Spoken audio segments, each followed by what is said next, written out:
This is an ultra measure me Thomas Kiddie ride. I'll go in front of the dock, so yeah. Yes.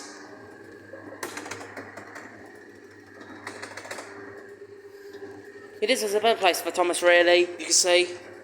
Look, this ride looks really cool in the dark, I'm not gonna lie. In my Ultra Mitchell in 1995. Yeah, I know what you guys are thinking. I know I filmed this today, but I'm gonna do this again, but in the dark today. So yeah. Your road display works completely fine. Hang on. Let's see. See the light. So yeah.